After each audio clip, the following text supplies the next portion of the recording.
রব্বুল ইজ্জা ওয়াল জালালের দরবারে অসংখ্য শুকরিয়া জানাচ্ছি এজন্য যে আল্লাহ তাআলা আমাদেরকে যুল হিজ্জা জিলহজ মাসে উপনীত হওয়ার তৌফিক এনায়েত করেছেন।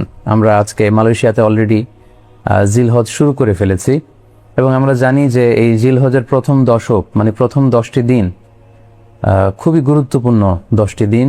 আল্লাহ তাআলার কাছে খুবই পছন্দনীয় এই 10 দিনের আমলগুলো, এমনকি জেহাদের চাইতেও বেশি হাদিসে এসেছে।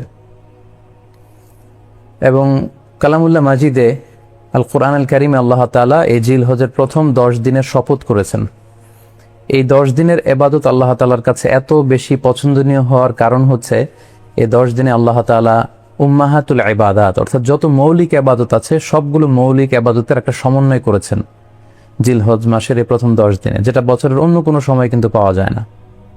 কারণ এই 10 দিনের ভেতরে সালাত আছে, নফল সিয়াম আছে, সাদাকা আছে, কুরবানি আছে, হজের প্রসঙ্গটা আছে, যেটা বছরের অন্য কখনো এরকম উম্মাহাতুল ইবাদাত অর্থাৎ যত মৌলিক ইবাদত আছে সব মৌলিক ইবাদতের কম্বিনেশন সমন্বয় বছরের কোনো সময় কিন্তু আসলে হয় না, যেটা হয়ে থাকে জিলহজ মাসের প্রথম এই 10 দিনের ভেতর। এজন্য এই 10 দিনের ইবাদত আল্লাহ তাআলার কাছে অত্যন্ত বেশি প্রিয়।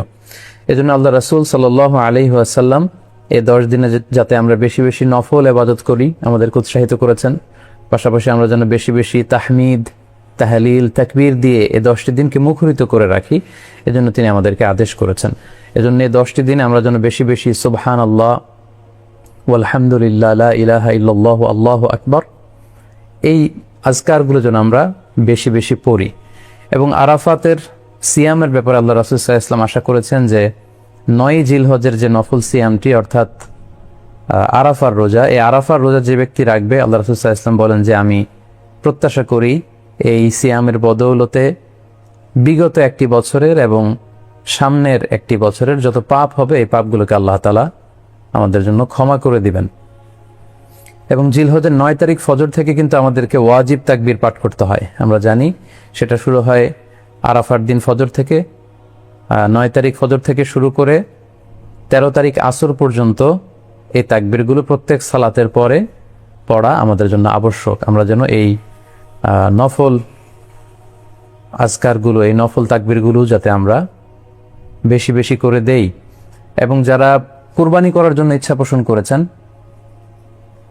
তারা যেন এই 10 দিনের আগেই তাদের মাথার চুল এবং নখ কেটে পরিচ্ছন্ন হয়ে যান এবং জিলহজের এই 10 দিনে তারা যাতে মাথার চুল না কাটে এবং হাতের নখ না কাটে, এই মর্মে আল্লাহ রাসূল সাল্লাল্লাহু আলাইহি ওয়াসাল্লাম আমাদেরকে গাইডলাইন দিয়েছেন। সব মিলে আল্লাহ তাআলার কাছে এই 10টি দিনের ইবাদত খুবই প্রিয়। এমনকি হাদিসে এসেছে, যেটা আমরা বললাম যে জেহাদের চাইতেও বেশি প্রিয়। এজন্য এই সুবর্ণ সুযোগটুকুন যেন আমরা কখনোই মিস না করি।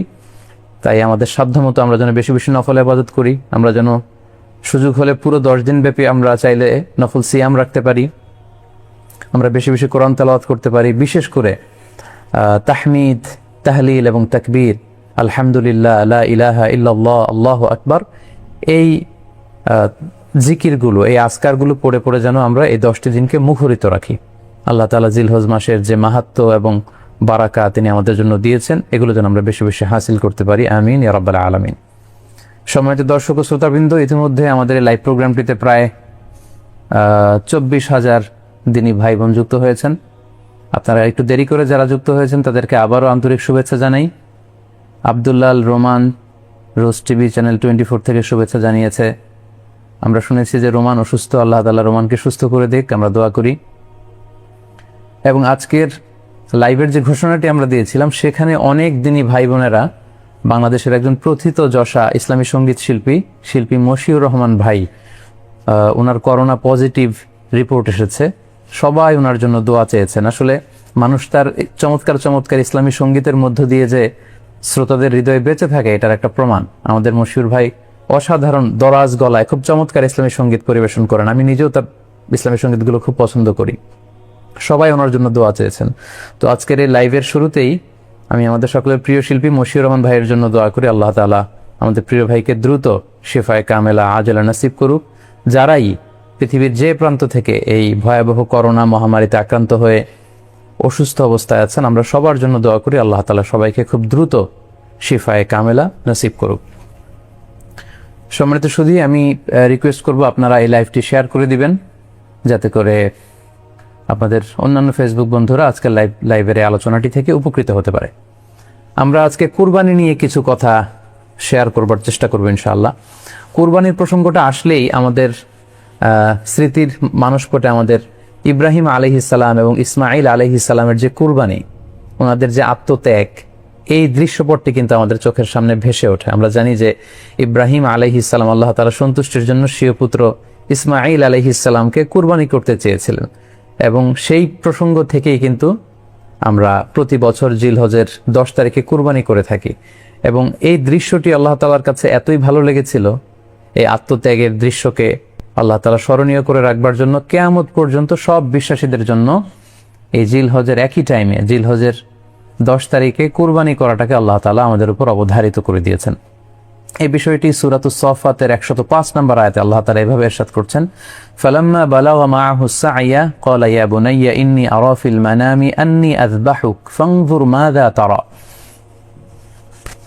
অর্থাৎ ইসমাঈল আলাইহিস সালাম যখন একটু বড় হলেন, বাবার সাথে হাঁটতে পারেন, দৌড়াদৌড়ি করতে পারেন, ঠিক তখন ইব্রাহিম আলাইহিস সালাম স্বপ্নে দেখলেন যে তিনি ইসমাঈল আলাইহিস সালামকে কুরবানি করছেন, এবং স্বপ্ন দেখেই তিনি সরাসরি ছেলের সাথে কনসালটেশনে গেলেন, পরামর্শ করলেন যে বাবা, আমি তো স্বপ্নে দেখেছি যে আমি তোমাকে কুরবানি করছি, ফানজুর মাযা তারা, what do you think about it, what's your opinion about it, তোমার মতামত কি সেটা তুমি আমাকে বলো। তখন সাইয়েদনা ইসমাঈল আলাইহিস সালাম অত্যন্ত সাহসিকতার সাথে বলিষ্ঠ একটি জবাব দিয়েছিলেন, সেটাও আল্লাহ তাআলা কোরআনে সরাসরি কোট করেছেন। তিনি বলেছিলেন, ক্বালা ইয়া আবাতি ফাআল মা তু'মার সাতাজিদুনি ইনশাআল্লাহু মিনাস সাবিরিন। অর্থাৎ, হে আমার সম্মানিত পিতা, আপনি যেমনটি স্বপ্নে দেখেছেন, আল্লাহ তাআলা আপনাকে যেমন আদেশ করেছে আপনি ঠিক তেমনটিই করুন, আপনি ভয় পাবেন না, ইনশাআল্লাহ আপনি আমাকে ধৈর্যশীলদের অন্তর্ভুক্ত পাবেন।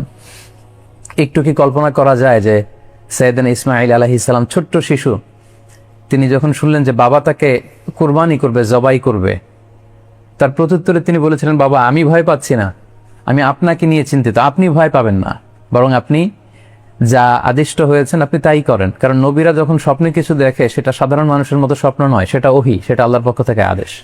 তো আপনি আমাকে ধৈর্যশীল পাবেন, আপনি ভয় পাবেন না। সাইয়েদনা ইব্রাহিম আলাইহিস সালাম ইসমাঈল আলাইহিস সালামকে কুরবানি করতে শুরু করলেন, জবাই করতে শুরু করলেন। আল্লাহ তাআলার কাছে এই দৃশ্যটি এত ভালো লাগলো, আল্লাহ তাআলা সাইয়েদনা জিবরাইল আলাইহিস সালামকে দিয়ে জান্নাত থেকে একটি বকরি বা মেষ পাঠিয়ে দিলেন। সাইয়েদনা ইসমাঈল আলাইহিস সালামকে ছুরির নিচ থেকে সরিয়ে ফেলা হলো, আর সেখানে ইসমাঈল আলাইহিস সালামের পরিবর্তে একটি জান্নাত থেকে আনা বকরি বা ছাগলকে সেখানে কুরবানি করা হলো। আল্লাহ তাআলা বললেন, কদ সাদ্দাকতা রুইয়া, ইব্রাহিম, তুমি তো তোমার স্বপ্নকে সত্যায়ন করেছো, বাস্তবে রূপান্তরিত করেছো, তুমি তো এই কঠিন পরীক্ষায় সফলতার সাথে উত্তীর্ণ হয়েছো। সাইয়েদনা ইব্রাহিম আলাইহিস সালাম পরীক্ষায় উত্তীর্ণ হলেন, এবং বাপ বেটার এই দৃশ্যায়নটি আল্লাহ তাআলার কাছে এত ভালো লেগেছে, আরশের উপর থেকে আল্লাহ তাআলা এত পছন্দ করেছেন ওনাদের স্যাক্রিফাইসকে, কুরবানিকে, কিয়ামত পর্যন্ত আমরাও যাতে কুরবানি করি, আল্লাহ তাআলা আমাদের জন্য এটাকে অবধারিত করে দিয়েছেন। সম্মানিত শুধু এখানে আমাদের জন্য সবচেয়ে বড় যে শিক্ষণীয় বিষয়, সেটি হচ্ছে সাইয়েদনা ইব্রাহিম আলাইহিস সালামের ঔরসে যখন ইসমাঈল আলাইহিস সালাম আসে, তখন তাফসীর এসেছে ইব্রাহিম আলাইহিস সালামের বয়স ছিল 86 বছর। Could you imagine that? 86 বছর বয়সে যখন একটা সন্তান আল্লাহ তাআলা ওনাকে দান করলেন, আল্লাহ তাআলা বললেন যে সেই সন্তানকে তুমি জবাই করো। আমরা অনেক দম্পতির কথা জানি, তাদের সন্তান হয় না, 15 বছর, 20 বছর, 25 বছর পর অনেক সময় তাদের সন্তান হয়। সেই সন্তানটাকে তারা কত পছন্দ করে, সেই বাচ্চাটাকে তারা কত আদর করে। তো 86 বছর বয়সে আল্লাহ তাআলা ইসমাঈল আলাইহিস সালামকে দান করেছিলেন। এই আদরের সন্তানটাকে আল্লাহ তাআলা বলেন, তুমি কুরবানি করো। কারণ এই বয়স্ক অবস্থায় যখন ইব্রাহিম আলাইহিস সালাম ইসমাঈল আলাইহিস সালামকে পেয়েছিলেন, তখন তিনি হৃদয়টাকে উজাড় করে দিয়ে নিজের ছেলেটাকে ভালোবাসতে শুরু করলেন, এবং হৃদয়ের ভালোবাসার জায়গাটার মধ্যে যে সিংহাসন, সেই সিংহাসনে তিনি ইসমাঈলকে বসিয়েছিলেন। আল্লাহ তাআলা চেয়েছিলেন যে ইসমাঈলকে সেখান থেকে সরিয়ে ওই ভালোবাসার সিংহাসনের জায়গাটাতে তুমি যেন আল্লাহ তাআলাকে স্থান দাও, এবং সেই পরীক্ষাটাই তিনি বেসিক্যালি সাইয়েদনা ইব্রাহিম আলাইহিস সালামের কাছ থেকে করেছিলেন, এবং সেই পরীক্ষায় সাইয়েদনা ইব্রাহিম আলাইহিস সালাম সফলতার সাথে উত্তীর্ণ হয়েছিলেন। অর্থাৎ আল্লাহ চেয়েছিলেন যে তোমার হৃদয়ের ভালোবাসার সবচাইতে বড় জায়গাটা হচ্ছে ইসমাঈলের, তোমার পুরো হৃদয়টা জুড়ে আছে ইসমাঈল। আমি চাই তুমি আমার সন্তুষ্টির জন্য এই ইসমাঈলকে বিলিয়ে দাও, এই ইসমাঈলকে কুরবানি করে দাও। সম্মানিত শুধু এই স্টোরিটা থেকে আমাদের জন্য শিক্ষা হচ্ছে যে সাইয়েদনা ইব্রাহিম আলাইহিস সালামের হৃদয়ের সবচাইতে পছন্দনীয় বিষয়টা ছিল ইসমাইল। তিনি ইসমাইল আলাইহিস সালামকে, নিজের ছেলেকে বেশি পছন্দ করতেন। ইব্রাহিম আলাইহিস সালামের হৃদয়ে যেমনি ইসমাইল ছিল, আমাদের প্রত্যেকের হৃদয়ে কিন্তু এরকম এক একটা ইসমাইল আছে, কল্পিত ইসমাইল, রূপক ইসমাইল। আমাদের কারো হৃদয়ের ইসমাইল হচ্ছে আমাদের টাকা পয়সা, আমাদের কারো হৃদয়ের ইসমাইল হচ্ছে আমার ব্যাংক ব্যালেন্স, আমাদের কারো হৃদয়ের ইসমাইল হচ্ছে আমার দামি গাড়ি, আমাদের কারো হৃদয়ের ইসমাইল হচ্ছে আমার দামি গাড়ি, আমাদের কারো হৃদয়ের ইসমাইল হচ্ছে আমাদের যশ, খ্যাতি, আমাদের ক্ষমতা, প্রতিপত্তি, এগুলো। আল্লাহ তাআলা চান আমাদের প্রত্যেকের যার যার হৃদয়ের ইসমাইল যেটা, সেটাকে আমরা আল্লাহ তাআলার সন্তুষ্টির জন্য উৎসর্গ করতে পারবো কিনা, আল্লাহ তাআলার খুশির জন্য, সেরেফ শুধুমাত্র আল্লাহ তাআলার জন্য আমার হৃদয়ের ইসমাইলটাকে আমি স্যাক্রিফাইস করতে পারবো কিনা। এই শিক্ষাটা দেওয়ার জন্যই বেসিক্যালি আল্লাহ তাআলা এই কুরবানিকে আমাদের জন্য প্রেসক্রাইব করেছেন। আল্লাহ তাআলা চান যে আমাদের হৃদয়ের পুরো জায়গাটা জুড়ে যেন আল্লাহ তাআলার সন্তুষ্টি, আল্লাহ তাআলার ভালোবাসা, আল্লাহকে যে আমরা ফিল করি, আল্লাহকে যে আমরা ভয় পাই, সেই জায়গাটাতে যেন আমরা আল্লাহ তাআলাকে রাখতে পারি। এটাই মূলত আল্লাহ তাআলা আমাদের কাছ থেকে চান। এবং আমাদের জীবনের সব কাজগুলোই হবে শুধুমাত্র কেবলমাত্র আল্লাহ তাআলার সন্তুষ্টির জন্য। এজন্য বিশ্বনবী সাল্লাল্লাহু আলাইহি ওয়াসাল্লামকে কিন্তু আল্লাহ রাব্বুল আলামিন শিখিয়ে দিয়েছেন যে কুল ইন্না সলাতি ওয়া নুসুকি ওয়া মাহইয়ায়া ওয়া মামাতি লিল্লাহি রাব্বিল আলামিন। হে নবী, আপনি বলুন যে আমার নামাজ, আমার কুরবানি, আমার জীবন, আমার মরণ সবটাই তো আল্লাহর জন্য। তাই আমাদের হৃদয়ে যদি আমরা আল্লাহকে স্থান দিতে পারি, আমাদের সবকিছু, সাইয়েদনা ইব্রাহিম আলাইহিস সালাম যেমনি নিজের প্রিয় পুত্র সন্তানকে কুরবানি করেছিলেন, ঠিক তেমনি ভাবে আমাদের হৃদয়ের ইসমাইলটাকেও যদি আমরা আল্লাহ সন্তুষ্টির জন্য স্যাক্রিফাইস করতে পারি, কুরবানি করতে পারি, তাহলেই কিন্তু এই কুরবানির শিক্ষাটা আমাদের জন্য বাস্তবায়িত হবে বা সফল হবে। এবং এই শিক্ষাটা দেওয়ার জন্য আল্লাহ তাআলা এই কুরবানির বিধানকে আমাদের জন্য জারি করেছেন, যে আমাদের হৃদয়ে শুধু আল্লাহ তাআলার ভয় থাকবে। এবং এই যে আমরা কুরবানি করবে, কুরবানির রক্ত, গোশত, চামড়া কোনোটাই কিন্তু আল্লাহ তাআলার কাছে পৌঁছে না, পৌঁছে হচ্ছে আমাদের হৃদয়ের ভয়, তাকওয়াটা আল্লাহ তাআলার কাছে পৌঁছে। সূরাতুল হজ্জের 37 নম্বর আয়াতে আল্লাহ বলছেন, লা ইয়ানালাল্লাহা লুহুমুহা ওয়ালা দিমাউহা ওয়ালাকি ইয়ানালুহুত তাকওয়া মিনকুম। এই কুরবানির রক্ত, কুরবানির গোশত, এগুলো তো আল্লাহর কাছে পৌঁছে না, আল্লাহর কাছে পৌঁছে হচ্ছে তোমাদের তাকওয়া। আমরা কতটা ইখলাসের সাথে, কতটা আন্তরিকতার সাথে, কতটা আনুগত্যের সাথে আমাদের সম্পদ, আমাদের নিজেদেরকে আমরা আল্লাহর কাছে সোপর্দ করতে পেরেছি, আমরা কতটা আল্লাহর সমর্পিত বান্দা হতে পেরেছি, এটাই হচ্ছে এই কুরবানির শিক্ষা, যেটা সাইয়েদনা ইব্রাহিম আলাইহিস সালাম গোটা বিশ্ববাসীর জন্য নিদর্শন এই ঘটনার মধ্য দিয়ে কিন্তু আমাদের জন্য রেখে গিয়েছেন। তাই আমরা এই কুরবানির মধ্য দিয়ে এটা যেন ফিল করি যে আমাদের সবটুকু আমরা আল্লাহর জন্য বিলিয়ে দিতে প্রস্তুত আছি। সম্মানিত, শুধু এই কুরবানির দিনে ইয়াউমুন নাহারে বা 10 জিলহজে আমরা যে কুরবানি উদযাপন করবো, ঈদুল আজহা উদযাপন করব, এই দিনের সবচাইতে প্রিয় আমল হচ্ছে আল্লাহ তাআলার কাছে পশু জবাই করে, যেটা আমরা বলেছি ইব্রাহিম আলাইহিস সালামের সেই ঘটনার, সেই দৃশ্যায়নের পুনরাবৃত্তি আল্লাহ তাআলা সেটা দেখতে চান। আমরা পশু জবাই করে রক্ত প্রবাহিত করে দেয়, এটা আল্লাহ তাআলার কাছে খুবই পছন্দনীয়।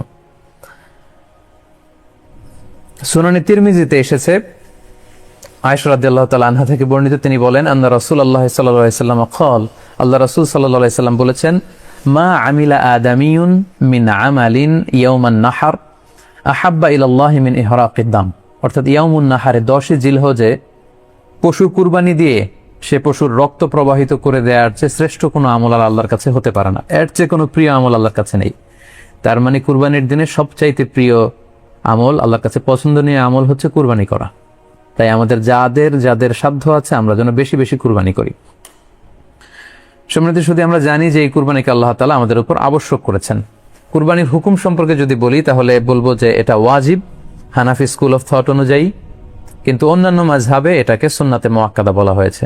মেজরিটি স্কলাররা, জুমহুরুল ফুকাহা, ইমাম শাফিঈ, আহমদ এবং ইমাম মালিকদের মতে, তাদের মতে এটা হচ্ছে সুন্নাতে মুআক্কাদা। কিন্তু হানাফি মাযহাবে এই কুরবানি করা হচ্ছে ওয়াজিব। যেহেতু আমাদের বাংলাদেশে বেশিরভাগই হচ্ছে হানাফি মাযহাবের অনুসারী, সো এটা কিন্তু আমাদের জন্য অবধারিত। যাদেরকে আল্লাহ তাআলা সম্পদ দিয়েছেন, টাকা পয়সার মালিক বানিয়েছেন, স্বাবলম্বী করেছেন, আমাদের প্রত্যেকের উপর কিন্তু এই কুরবানি করাটা ওয়াজিব। যেহেতু কুরবানি একেবারে আমাদের সন্নিকটে, সো এই কুরবানি নিয়ে আমাদের মধ্যে অনেক ধরনের প্রশ্ন রয়েছে। এবং বিগত কয়েকদিন ধরে আমার ফেসবুক পেজের বিভিন্ন স্ট্যাটাসে, আমার মেসেজ অপশনে অনেক ভাই, দিনী ভাই এবং বোনেরা অনেক প্রশ্ন করেছেন। আসলে এতগুলো প্রশ্নের উত্তর আসলে আমাদের পক্ষে করা সম্ভব হবে না। সেখান থেকে খুবই কন্টেম্পোরারি, খুবই রেলেভেন্ট প্রাসঙ্গিক দুই একটি প্রশ্নের ব্যাপারে আলোচনা করে আমরা আজকে সংক্ষিপ্ত লাইভটি শেষ করবো ইনশাআল্লাহ। খুব বেশি যে প্রশ্নটি করা হয়েছে সেটি হচ্ছে জানতে চাওয়া হয়েছে 7 ভাগে কুরবানি করা যাবে কিনা। এই ধরনের প্রশ্ন কিন্তু আমরা আগে শুনতাম না। রিসেন্টলি কিছু কিছু স্কলারদের আলোচনা বা এতে করে লোকজন হয়তো বিভ্রান্তিতে ভোগেন কিংবা একটা ধোঁয়াশা তৈরি হয়, ফলে এই প্রশ্নটি করা হচ্ছে। আমরা আবহমান কাল থেকে আমাদের প্রিয় মাতৃভূমি বাংলাদেশে হয়তো ছাগল কুরবানি দিয়েছি অথবা গরু কুরবানি দিয়েছি সর্বোচ্চ 7 ভাগে। সো এটা আমাদের সবার কাছে জানা ছিল, এ নিয়ে আগে সংশয় ছিল না। ইদানিংকালে অনেকের মধ্যে এই বিষয়ে সংশয় জেগেছে। কেউ কেউ বলে থাকেন যে ভাগে যদি কুরবানি দেওয়া হয় 7 জনে মিলে, গরুতে বা মহিষে বা উটে, এই ভাগে কুরবানি হবে না, এটা অনেকে বলে থাকেন। এই কথাটি আসলে ঠিক নয়। আপনি যদি ভাগে কুরবানি দিতে চান এটি জায়েজ আছে, এবং একটি উটে বা মহিষে বা গরুতে আপনি সর্বোচ্চ 7টি ভাগে কুরবানি দিতে পারবেন ইনশাআল্লাহ। এ ব্যাপারে সহিহ মুসলিমের একটি হাদিসকে আমরা এখানে উল্লেখ করতে চাই। সাইয়েদনা জাবের রাদিয়াল্লাহু তাআলা আনহু থেকে বর্ণিত, তিনি বলেন, ক্বালা হাজাজনা মা রাসূলিল্লাহি সাল্লাল্লাহু আলাইহি ওয়াসাল্লাম, আমরা আল্লাহ রাসূল সাল্লাল্লাহু আলাইহি ওয়াসাল্লামের সাথে হজ করেছি। ফানাহারনাল বাঈরা আন সাবআ, সেখানে আমরা উট কুরবানি দিয়েছি 7 জনের পক্ষ থেকে। ওয়াল বাকারাতা আন সাবআ, আর আমরা সেখানে গরু কুরবানি দিয়েছি 7 জনের পক্ষ থেকে। খুব সুস্পষ্ট, একটি উটে ওনারা 7 জন অংশগ্রহণ করতেন, একটি গরুতে 7 জন অংশগ্রহণ করতেন। তো এই হাদিসের আলোকে অনেকে বলে থাকেন যে এটি হজের সময়, সফরের সময়, কিন্তু মুকিম অবস্থায় 7 ভাগে দেয়া যায় না। আসলে এই কথাটিও ঠিক নয়, কারণ সুনানে আবু দাউদের আরেকটি হাদিসে এসেছে যেখানে আল্লাহ রাসূল সাল্লাল্লাহু আলাইহি ওয়াসাল্লাম সুস্পষ্ট বলেছেন, সেখানে হজ বা কোনো সফরের উল্লেখ নেই। সেটা হচ্ছে জেনারেল স্টেটমেন্ট, অর্থাৎ আল বাকারাতু আন সাবআ, গরুতে সর্বোচ্চ 7 অংশ দিয়ে কুরবানি দেয়া যায়। ওয়াল জাযুরু আন সাবআ, আর উটের ক্ষেত্রেও সর্বোচ্চ 7 অংশ দিয়ে কুরবানি দেয়া যায়। তো এই হাদিস, দ্বিতীয় যে হাদিসটি উল্লেখ করলাম, এটা হচ্ছে জেনারেল স্টেটমেন্ট। সেখানে সফর মুকিম কোনো কথা বলা হয়নি। ইন জেনারেলি বলা হয়েছে যে উটে 7 ভাগ দেয়া যায়, গরুতে 7 ভাগ দেয়া যায়। সো আমরা যারা ভাগে কুরবানি দিচ্ছি 7 জন মিলে একটি গরু, আপনারা নিঃসন্দেহে সানন্দ চিত্তে নিশ্চিন্তে কুরবানি দিতে পারেন। সহিহ হাদিসের আলোকে এটি সাব্যস্ত, এতে কোনো সমস্যা নেই ইনশাল্লাহ। তবে ভাগে কুরবানিতে কিংবা যৌথ কুরবানিতে কয়েকটি বিষয় আমাদেরকে খেয়াল রাখতে হবে। নাম্বার 1 হচ্ছে নিয়ত। আপনাদের ইন্টেনশনটা ক্লিয়ার হতে হবে। প্রত্যেকেরই যাতে একই ইন্টেনশন থাকে, সবারই যাতে ইন্টেনশন থাকে যে শুধুমাত্র আল্লাহ তাআলার সন্তুষ্টির জন্য আমরা এই কুরবানি দিচ্ছি। এখানে কয়েকজনের যদি ইন্টেনশন থাকে যে আল্লাহর সন্তুষ্টি, অন্যজনের যদি নিয়তে ঝামেলা থাকে, তাহলে কিন্তু কুরবানিটা প্রশ্নবিদ্ধ হয়ে যাচ্ছে। কারণ ইন্নামাল আমালু বিন্নিয়াত, ইয়ানি ইন্নামা সাওয়াবুল আমালি বিন্নিয়াত, সমস্ত কাজের প্রতিদান দেয়া হবে আপনার ইন্টেনশন বা নিয়তের উপর ভিত্তি করে। সো এজন্য যারা খুব বেশি মুখলেস, খুব বেশি মুত্তাকি, তারা অনেক সময় যৌথ কুরবানি দিতে চান না। সামর্থ্য না থাকলে ছোট একটা ছাগল দিয়ে তারা একাকি কুরবানি দিতে চান। The safe, he want to be in the safer side. কারণ যৌথ কুরবানি দিতে দিতে যে কার মনে কি চিন্তা, কার মনে কি নিয়ত, আমরা কিন্তু কিছু জানি না। সো যদি যৌথ কুরবানি দেন, কুরবানির আগে সবাইকে এটা কনসার্ন করে দেয়, রিমাইন্ডার দেয়া যে ভাই আমাদের কুরবানিটা হবে শুধুমাত্র কেবলমাত্র আল্লাহ তাআলা সন্তুষ্টির জন্য, অন্য কোনো নিয়তের জন্য না থাকে, তাহলে কিন্তু আমাদের কুরবানি বরবাদ হয়ে যাবে। এটা হচ্ছে প্রথম কনসার্ন। 2 নম্বর কনসার্ন হচ্ছে হালাল উপার্জন দিয়ে কুরবানি হতে হবে। যৌথ কুরবানিতে কেউ কেউ যদি এমন থাকে যাদের উপার্জন হালাল না, সেই কুরবানি কিন্তু আল্লাহ তাআলার দরবারে কবুল হবে না। সো এটা খুব গুরুত্বপূর্ণ একটা বিষয়। আরেকটা হচ্ছে লৌকিকতা। লৌকিকতা যদি থাকে তাহলেও কুরবানি কবুল হবে না। যৌথ কুরবানিতে কারো যদি এটা থাকে যে আমার গরুটা সবচেয়ে বড়, আমাদের গরুটা এলাকার সবচেয়ে বড় গরু, এবং সবাইকে বলে বেড়াচ্ছে যে এইবারের গরুটা সবচেয়ে বড় হয়েছে, আমার চেয়ে বড় গরু কেউ দিতে পারে না এই এলাকায়। তো এই জাতীয় যদি লৌকিকতা প্রবণতা কারোর মধ্যে থাকে, তাহলেও কিন্তু তার কুরবানি কবুল হবে না। সো যৌথ কুরবানি যদি আপনারা দিতে চান, এই বিষয়গুলো আমাদেরকে খেয়াল রাখতে হবে। আরো একটি প্রশ্ন খুব বেশি আমাদের কাছে জানতে চাওয়া হয়েছে, সেটা হচ্ছে কুরবানির সাথে আকিকা দেয়া যাবে কিনা। খুব বেশি আলোচনা হচ্ছে এই প্রসঙ্গটা যে আকিকার কুরবানির সাথে আকিকা দিয়ে দেয়া যাবে কিনা। এক্ষেত্রে আমরা উত্তরে বলবো যে কুরবানি এবং আকিকা আপনাদের খেয়াল রাখতে হবে যে ভিন্ন দুটি ইবাদত। প্রথম কথা হচ্ছে ইবাদত ভিন্ন দুটি ইবাদত। কারণ কুরবানি এটা বছরের একটা নির্ধারিত সময়, জিলহজের 10 তারিখে, এবং তারপরে আরো 2 দিন বা 3 দিন, এই সময়গুলোতে আপনি কুরবানি করতে পারবেন। তাহলে এটা হজের মৌসুমে জিলহজ মাসে করতে হয় কুরবানি। কিন্তু আকিকা কিন্তু এরকম না। আকিকাটা যে কোনো মাসে হতে পারে। আকিকাটা হচ্ছে নবজাতক সন্তানের ভূমিষ্ঠ হওয়ার পরে শুকরিয়া স্বরূপ আল্লাহর কাছে যে কুরবানিটা করতে হয়, সেটাকে আমরা বলি আকিকা। হাদিসে এসেছে আকিকা। তো সেটা হচ্ছে সন্তান কখন ভূমিষ্ঠ হলো সেটার উপর নির্ভর করে। কারো সন্তান রমাদানে হতে পারে, কারো সন্তান জিলহজ মাসে হতে পারে, শাওয়ালে হতে পারে, রজাবে হতে পারে। সন্তান যেদিন জন্মগ্রহণ করবে তার প্রত্যেক সন্তানের আকিকা দিতে হয় তার সপ্তম দিনে, ওয়াইউহলাকু ওয়াইউসাম্মা, এবং সপ্তম দিনে মাথার চুল ফেলে দিতে হয়, তার সুন্দর একটি নাম রাখতে হয়। তাহলে আকিকার বিধান হচ্ছে সম্মানিত সুধী সন্তান জন্মগ্রহণ করার 7 দিন পরে। আমরা বুঝতে পারলাম আল্লাহ রাসূল সাল্লাল্লাহু আলাইহি ওয়াসাল্লামের ভাষ্য অনুযায়ী, কথা অনুযায়ী, কওল অনুযায়ী। এবার যদি আমরা আল্লাহ রাসূল সাল্লাল্লাহু আলাইহি ওয়াসাল্লামের আমল দেখি, ওনার ব্যক্তিগত আমল কি ছিল, সেক্ষেত্রে আমরা সহিহ ইবনে হিব্বানের একটা হাদিস উল্লেখ করব, যেটিকে ইবনে হাজার আল আসকালানী উনি ওনার ফাথুল বারিতে সহিহ হিসেবে উল্লেখ করেছেন। আয়েশা রাদিয়াল্লাহু তাআলা আনহার বর্ণনা, তিনি বলেন যে আক্কা রাসূলুল্লাহ সাল্লাল্লাহু আলাইহি ওয়াসাল্লাম আনিল হাসানি ওয়াল হুসাইনি ইয়াউম আস-সাবিঈ ওয়া সাম্মাহুমা। আল্লাহ রাসূল সাল্লাল্লাহু আলাইহি ওয়াসাল্লাম নিজে ওনার দৌহিত্র অর্থাৎ ওনার নাতি হাসান এবং হুসাইনের আকিকা নিজে করেছেন সপ্তম দিনে, এবং সপ্তম দিনে তাদের নাম রেখেছেন। একজনের নাম রেখেছেন হাসান, আরেকজনের নাম হুসাইন। অর্থাৎ হাসান রাদিয়াল্লাহু আগে জন্মগ্রহণ করেছিলেন, ওনার চেয়ে ছোট ছিল হোসেন, উনি পরে জন্মগ্রহণ করেছেন। তো ওনাদের জন্মের পরে 7 দিন পরে আল্লাহ রাসূল সাল্লাল্লাহু আলাইহি ওয়াসাল্লাম ওনাদের আকিকা দিয়েছিলেন, এবং সপ্তম দিনে উনি আকিকাও দিয়েছেন এবং তাদের নামও রেখেছেন। তাহলে আল্লাহ রাসূল সাল্লাল্লাহু আলাইহি ওয়াসাল্লামের কওলি হাদিস, ওনার ভাষ্য মতে আমরা জানলাম উনি বলেছেন সপ্তম দিনে আকিকা দিতে হয়, এবং ওনার ব্যক্তিগত আমল থেকে আমরা জানতে পারলাম যে উনি ওনার 2 নাতির আকিকা দিয়েছেন সপ্তম দিনে এবং নাম রেখেছেন।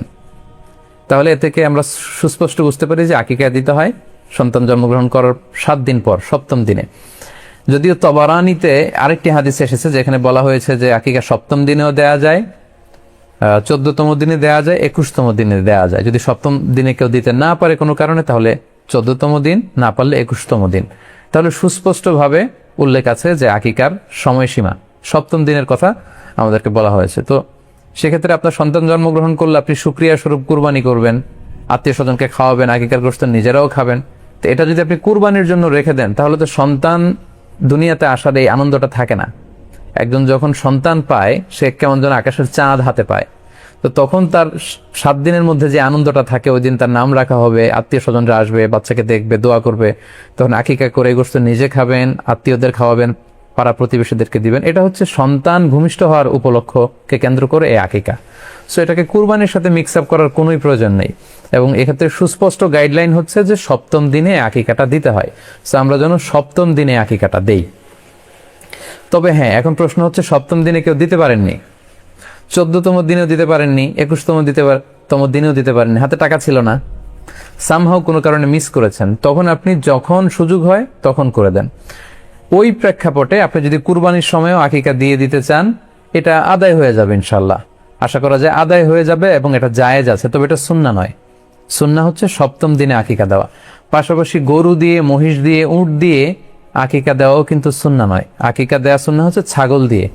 হ্যাঁ, গরু 7 ভাগে 1টি ভাগ কুরবানির সাথে যদি আপনি আকিকা দিতে চান, আকিকা আদায় হয়ে যাবে, এটা জায়েজ আছে, কিন্তু এটা সুন্নাহ নয়। সুন্নাহসম্মত হচ্ছে আকিকা সপ্তম দিনে দেয়া এবং ছাগল দিয়ে দেয়া। ছেলের ক্ষেত্রে 2টি ছাগল, মেয়ের ক্ষেত্রে 1টি ছাগল। আশা করি কুরবানির সাথে আকিকার প্রসঙ্গটি আপনাদের কাছে ক্লিয়ার হয়েছে।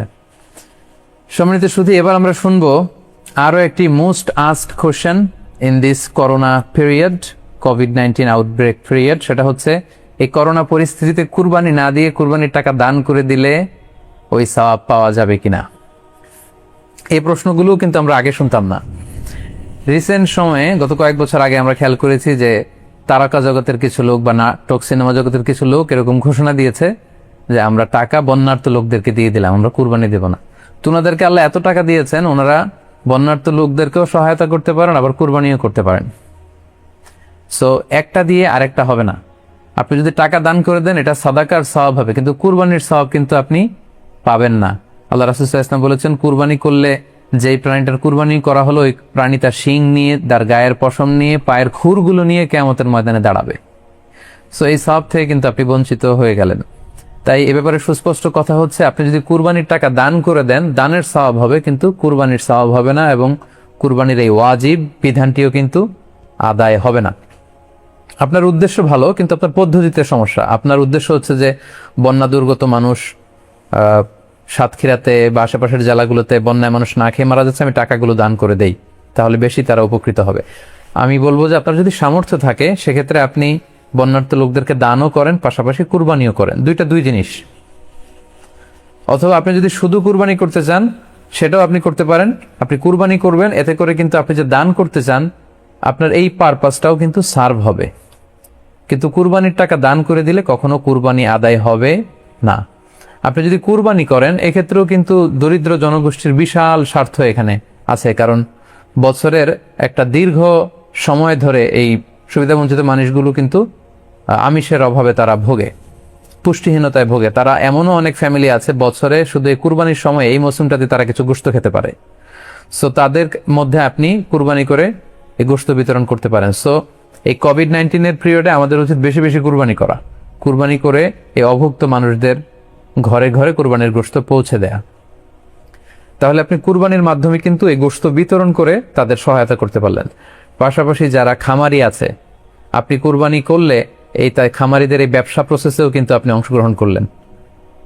আপনি তাদের ব্যবসাতে, আল্লাহ তাআলা সুদকে হারাম করেছেন, ব্যবসাকে হালাল করেছেন, তাহলে ব্যবসার মতো একটা চমৎকার কাজেও আপনি সহায়তা করলেন কুরবানির মধ্য দিয়ে। আরো একটা গুরুত্বপূর্ণ বিষয় হচ্ছে, আমাদের গ্রাম বাংলায় কিন্তু আমাদের অনেক গরিব লোকজন আছে বা মা বোনেরা আছে যারা সারা বছর ব্যাপী ছাগল পালে এই আশায় যে কুরবানির সময় ছাগলটাকে বিক্রি করবে, অথবা গরু পালে। গ্রামগঞ্জে অনেক পরিবার আছে যে বছর শেষে কুরবানির সময় আসলে তারা এটা ভালো দামে বিক্রি করবে এবং সেই টাকা দিয়ে সারা বছর চলবে। সো আপনি যদি কুরবানি করেন তাহলে ওই প্রান্তিক জনগোষ্ঠীকেও কিন্তু সহায়তা করা হলো। পাশাপাশি কুরবানির এই সময়গুলোতে হাজার হাজার কসাইদের একটা জীবিকার ব্যবস্থা হয়। তারা গরু জবাই করে, চামড়া খোলে, গোশত কাটে। তো এই কুরবানির দিনগুলোতে কিন্তু হাজার হাজার কসাইদের হালাল জীবিকার একটা ব্যবস্থা হয়। কসাইরা কিন্তু কোটিপতি হয় না। সো আপনি এই কুরবানির প্রসেসটাকে যদি আরো বেশি প্রমোট করেন তাহলে এই কসাইদেরও কিন্তু একটা রিজিকের ব্যবস্থা হচ্ছে। আরো ইন্টারেস্টিংলি, কুরবানির যে চামড়া, পশুর যে চামড়া, এই চামড়াগুলো কিন্তু ইয়াতিমের হক, গরিবদের হক।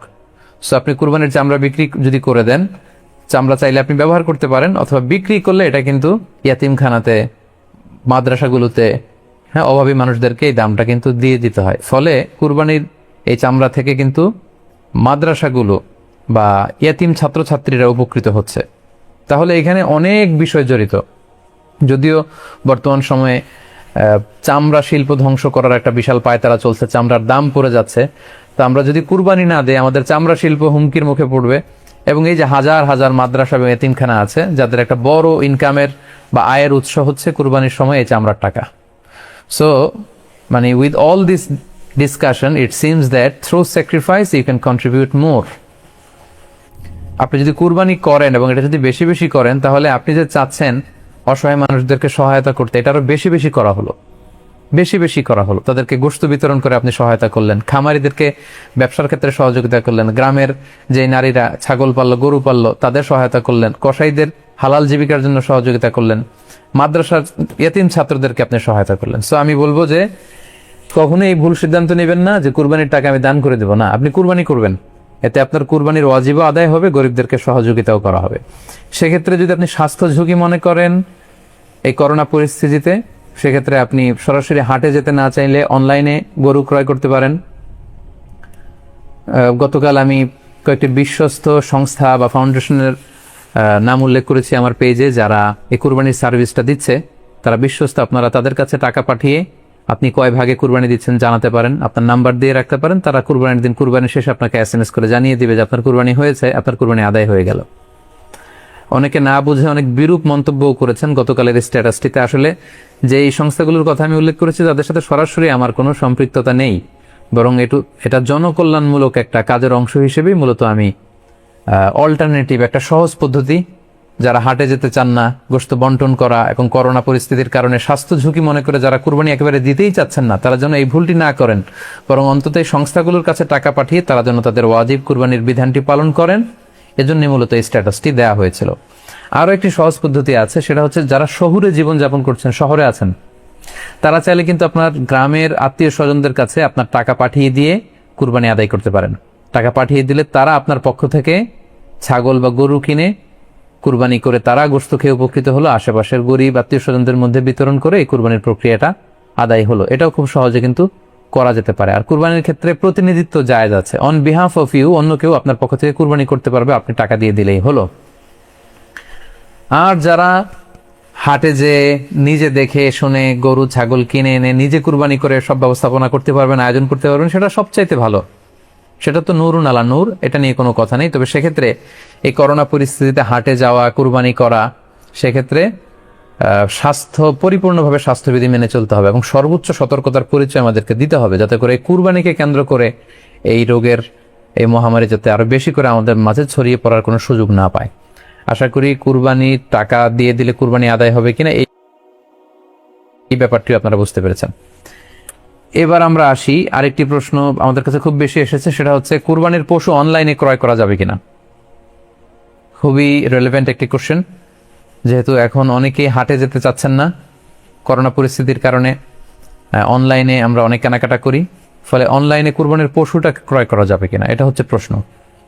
এক্ষেত্রে উত্তর হচ্ছে জি, অন্যান্য জিনিস আপনি যেমনি অনলাইনে ক্রয় করেন সেগুলো যেমনি জায়েজ, অনুরূপভাবে অনলাইনে কুরবানির পশুও ক্রয় করা জায়েজ। বিভিন্ন ডেইরি ফার্ম আছে, অ্যাগ্রো ফার্ম আছে এবং বিভিন্ন গরু ছাগলের খামার আছে। তারা কিন্তু আমি দেখলাম যে বিক্রয়.com না রকমারি.com আমি দেখলাম যে তারা গরুর অ্যাড দিচ্ছে, গরুর ভিডিও সেখানে আপলোড করে দিচ্ছে, সেখানে তাদের ক্লায়েন্টরা সেটা দেখে তারা গরু ক্রয় করছে। যে এটা জায়েজ আছে ইনশাল্লাহ। আপনারা যদি স্বাস্থ্য ঝুঁকির কারণে গরুর হাটকে অ্যাভয়েড করতে চান, ওখানে যেতে না চান, আপনারা চাইলে অনলাইনে পশু ক্রয় করতে পারবেন। তবে সেক্ষেত্রে দুটি জিনিস আপনাকে নিশ্চিত হতে হবে, দুইটা জিনিস আপনাকে অনলাইনে পশু ক্রয় করার ক্ষেত্রে নিশ্চিত হতে হবে। প্রথম বিষয় হচ্ছে পশুটা দৈহিকভাবে ত্রুটিমুক্ত কিনা, এটা নিশ্চিত হতে হবে। অর্থাৎ পশুর বিস্তারিত অঙ্গ প্রত্যঙ্গের বর্ণনা আপনার জানা থাকা চাই। পশুটা সুস্থ আছে কিনা, বাহ্যিকভাবে সমস্ত ত্রুটিমুক্ত কিনা, এটা জানতে হবে। 2 নম্বর হচ্ছে পশুর বয়স সম্পর্কে আপনার জানতে হবে, কারণ যে কোনো বয়সের পশু দিয়ে কুরবানি করা যায় না, এটার একটা নির্ধারিত বয়স সীমা দেওয়া আছে শরিয়াতে, সেটা আপনাকে মেনটেন করতে হবে। প্রথম হচ্ছে সালিমাতুন মিনাল উয়ুবিজ যাহিরা, বাহ্যিক ত্রুটিমুক্ত হওয়া। যে কোনো পশু দিয়ে কিন্তু, অসুস্থ পশু দিয়ে কুরবানি করলে কিন্তু কুরবানি হবে না। এক্ষেত্রে আমরা সুনানে নাসাইর একটি হাদিস উল্লেখ করব। হাদিসটি সহিহ, বারা ইবনে আযিব রাদিয়াল্লাহু তাআলা আনহু বর্ণনা করেছেন। আল্লাহ রাসূল সাল্লাল্লাহু আলাইহি ওয়াসাল্লাম বলেছেন, লা ইয়াজুজু মিনাদ দাহায়া আল আওরাউল বাইয়িনু আওরুহা, এমন পশু দিয়ে কুরবানি হবে না যেই পশুটা সুস্পষ্টভাবে অন্ধ। অন্ধ কানা কোনো পশু দিয়ে কুরবানি হবে না।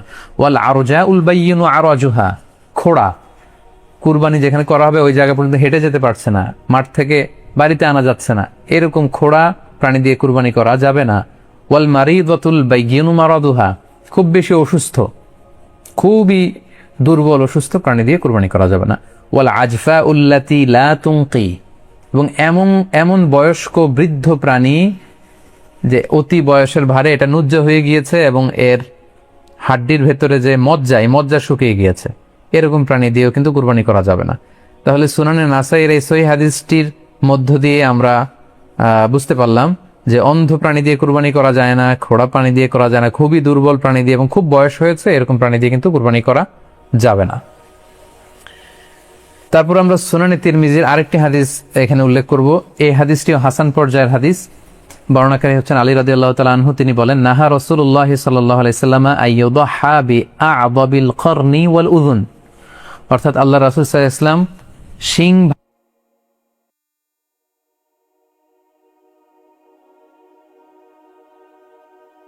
ভাঙা এবং কান কাটা এরকম প্রাণী দিয়ে কুরবানি করতে নিষেধ করেছেন।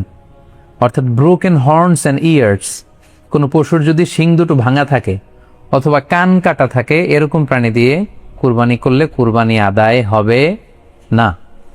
পশুর কানের ব্যাপারে আরো সুস্পষ্ট হাদিস এসেছে সুনানে তিরমিজিতে, এটিও হাসান পর্যায়ের হাদিস। বর্ণনাকারী সাইয়েদনা আলী রাদিয়াল্লাহু তাআলা আনহু, তিনি বলেন যে নাহা রাসূলুল্লাহ সাল্লাল্লাহু আলাইহি ওয়াসাল্লাম আইয়ুদহা বিমুকাবালা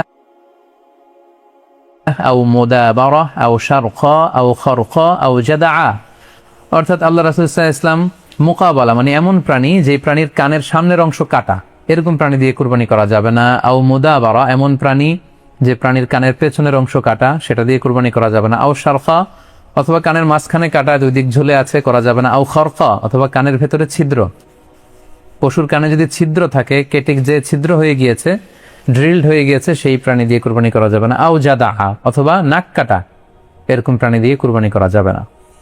তাহলে আল্লাহ রাসূল সাল্লাল্লাহু আলাইহি ওয়াসাল্লামের ভাষ্য মতে এই প্রাণীগুলো দিয়ে কুরবানি করা যাবে না। ফলে আপনি অনলাইনে যদি পশু ক্রয় করতে চান, আপনার যে পশুটা ক্রয় করবেন এটা বাহ্যিকভাবে সুস্থ আছে কিনা, অঙ্গ প্রত্যঙ্গের বিস্তারিত বর্ণনার ভিডিওতে আপনাকে ক্রস চেক করে এবং বাড়িতে আনার পরে সেটাকে দেখে এই পারচেজটা আপনাকে নিশ্চিত করতে হবে। 2 নাম্বার খেয়াল রাখবার বিষয় হচ্ছে পশুর বয়স। কুরবানির পশুর একটা নির্ধারিত বয়স সীমা আছে। সেক্ষেত্রে উটের জন্য 5 বছর হওয়া লাগবে কমপক্ষে, গরু বা মহিষের ক্ষেত্রে কমপক্ষে 2 বছর হতে হবে, এবং ছাগলের ক্ষেত্রে কমপক্ষে 1 বছর হতে হবে। আবার বলছি, উট 5 বছর, গরু 2 বছর এবং ছাগল 1 বছর।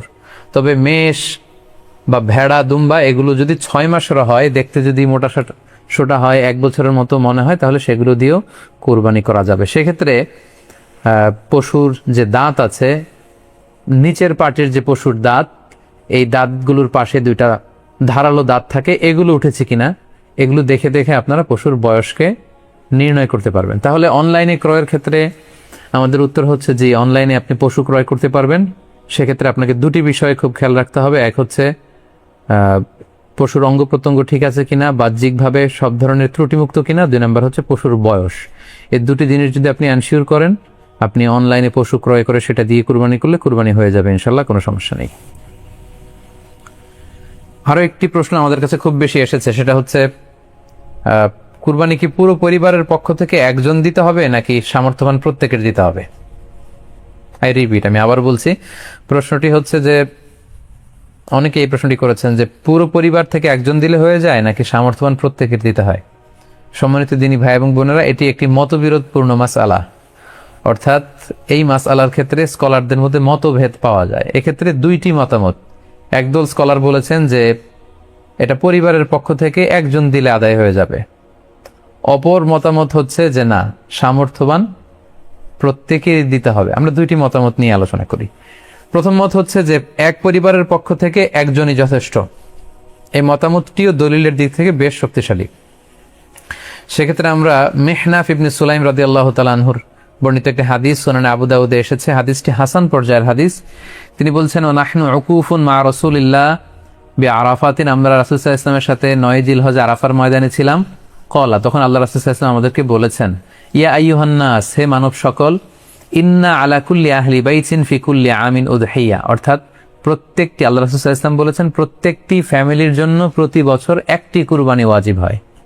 আমি আবার বলছি, প্রত্যেক ফ্যামিলির জন্য প্রতি বছর কুরবানি দিতে হয় কয়টি? একটি। তাহলে কুরবানি পরিবারের পক্ষ থেকে একটি দিলেই আদায় হয়ে যাবে।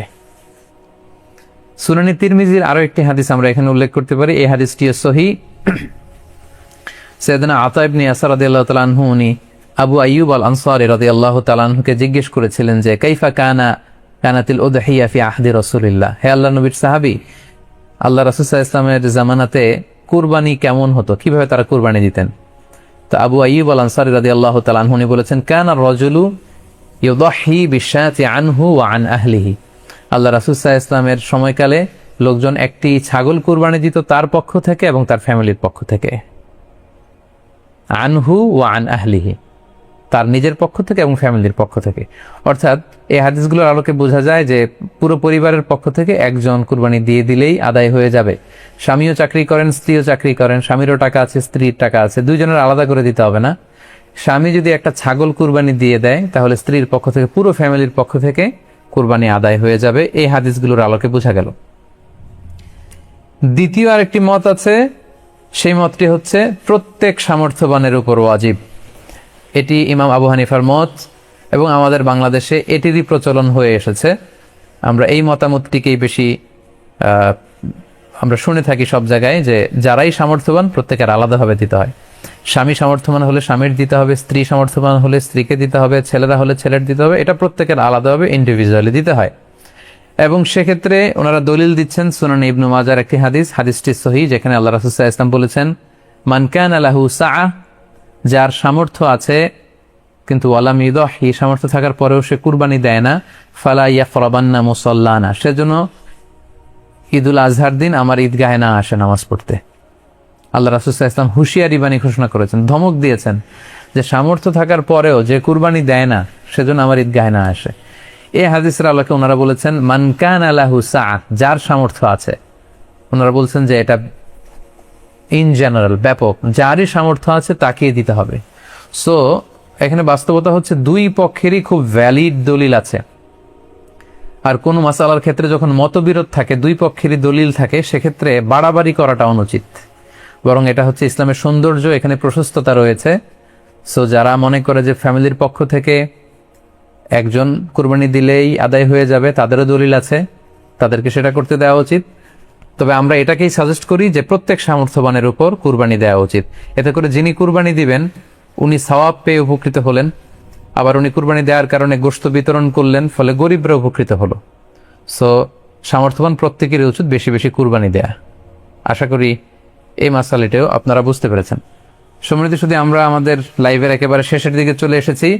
আমরা খুব বেশি লম্বাচড়া করতে চাই না, যদিও বলেছিলাম সংক্ষিপ্ত লাইভ, মাঝখানে একবার ইন্টারনেট এবং ইলেকট্রিসিটি চলে যাওয়ার কারণে একবার ইন্টারাপ্ট হলো।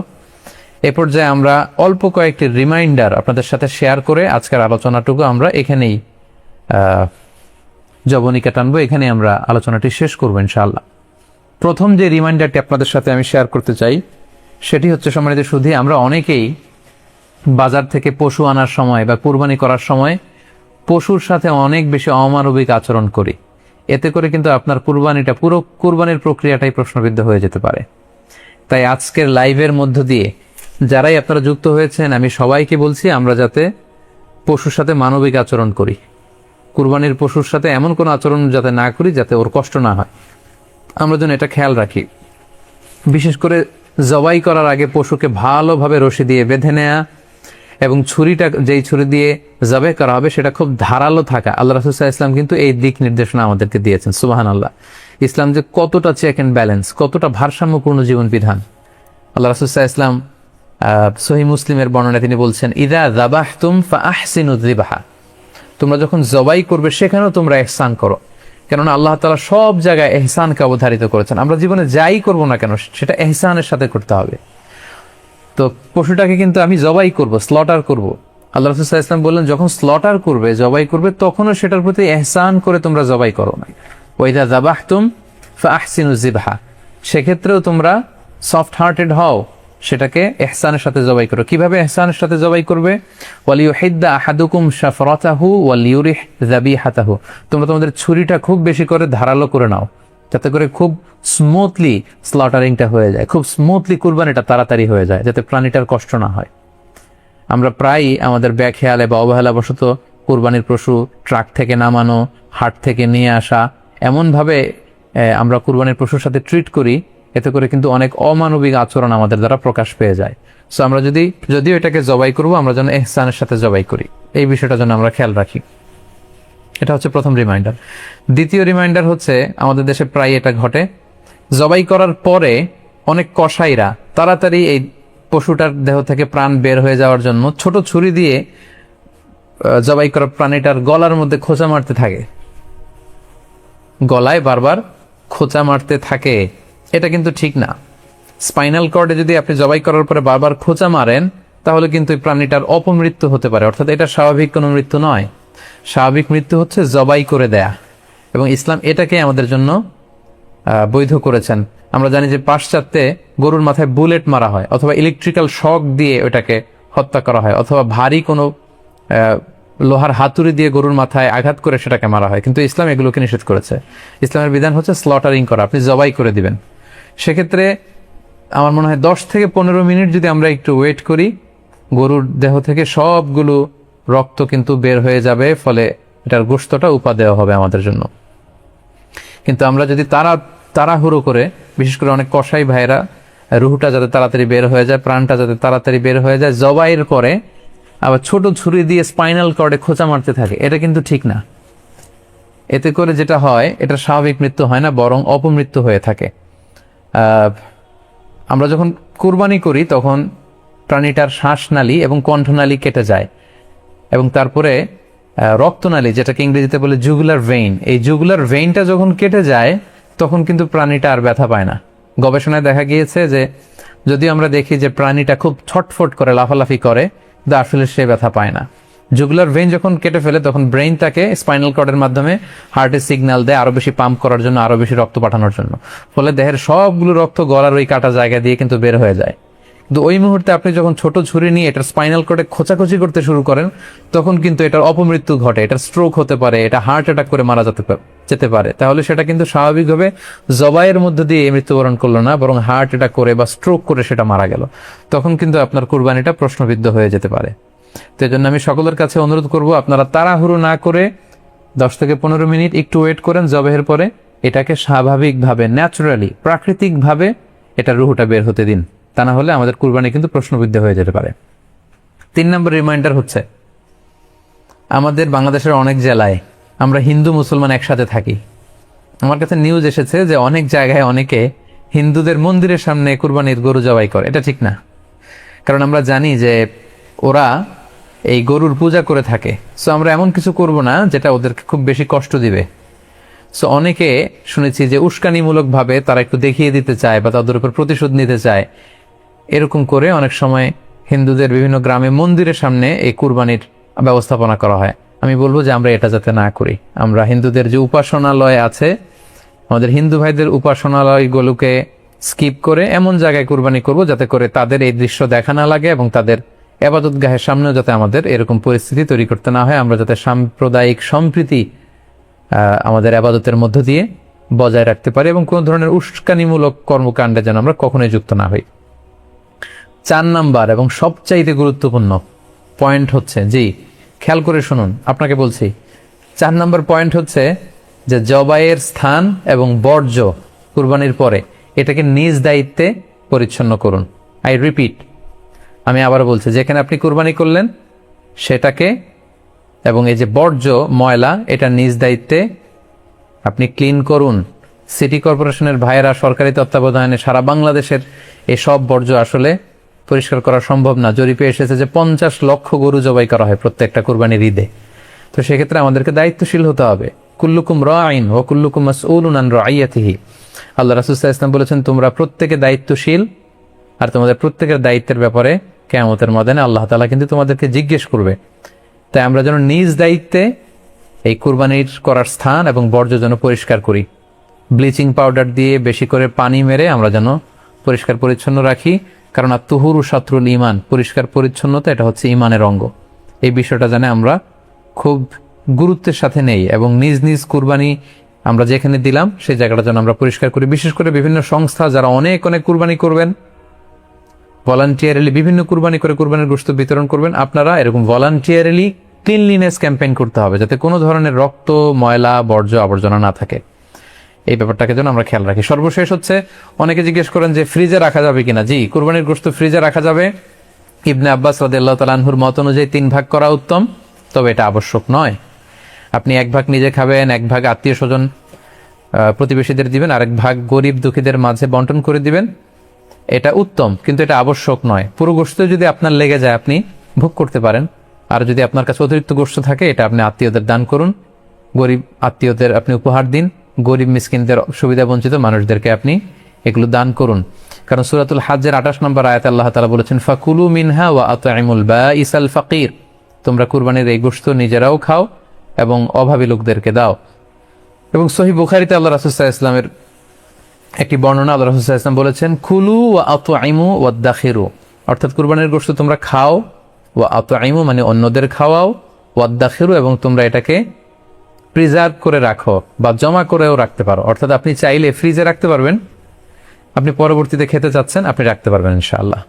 সো উত্তম হচ্ছে 3 ভাগ করে 1 ভাগ নিজে খাওয়া, 1 ভাগ আত্মীয় স্বজনদের প্রতিবেশীদের দেয়া এবং 1 ভাগ অভাবী, সুবিধা বঞ্চিত, গরিব মিসকিনদের মাঝে বন্টন করে দেয়া। এবং অবশ্যই অবশ্যই যাদের সামর্থ্য আছে আপনারা বেশি বেশি কুরবানি করুন এবং এই কুরবানির মধ্য দিয়ে আমরা অনেক অনেক প্রান্তিক জনগোষ্ঠী, সুবিধা বঞ্চিত মানুষ, তাদের কাছে আমাদের সহায়তাগুলো পৌঁছে দিতে পারবো। সম্মানিত সুধী, আপনাদের সবাইকে আবারও শুকরিয়া জানাই। দীর্ঘ সময় নিয়ে আপনারা আমাদের লাইভ প্রোগ্রামটিতে জয়েন করেছেন। এখনও দেখা যাচ্ছে প্রায় 22,700 দিনী ভাই বোন আমাদের লাইভটি শুনছেন। আপনাদের সবাইকে আবারও আন্তরিক শুভেচ্ছা এবং অভিনন্দন। আমরা কামনা করি যে আল্লাহ তাআলার কাছে আমরা ফরিয়াদ করি জিলহজ মাসের প্রথম 10 দিনের যে বারাকা, রাহমা আমরা যেন নফল আবাদত করে করে বেশি বেশি তাকবীর তাহলিল দিয়ে এই দিনগুলো যেন মুখরিত রাখতে পারি, বেশি বেশি নফল আবাদত করতে পারি, নফল রোজা রাখতে পারি। বিশেষ করে অবশ্যই আরাফার দিনের রোজা যাতে আমরা মিস না করি। গোটা মুসলিম উম্মার জন্য আমরা দোয়া করি যে এই ঈদুল আজহার উৎসব যাতে আমরা ভাব গাম্ভীর্যের সাথে আবাদতের মধ্য দিয়ে, আনন্দ উৎসবের মধ্য দিয়ে পালন করতে পারি। আপনাদের সবার জন্য আমি দোয়া করছি। আমি নিজেও আপনাদের সবার কাছে দোয়া চাই। আল্লাহ তাআলা আপনাদের সবাইকে ভালো রাখুক, সুস্থ রাখুক, ঈমানের সাথে রাখুক। আবার হয়তো কোনো লাইভে দেখা হয়ে যাবে, আপনারা লাইভটি শেয়ার করবেন বলে আশা করছি। সুবহানাকাল্লাহুম্মা বিহামদিকা আশহাদু আল্লা ইলাহা ইল্লা আনতা আস্তাগফিরুকা ওয়া আতুবু ইলাইক। ওয়াসসালামু আলাইকুম ওয়া রাহমাতুল্লাহি ওয়া বারাকাতুহু।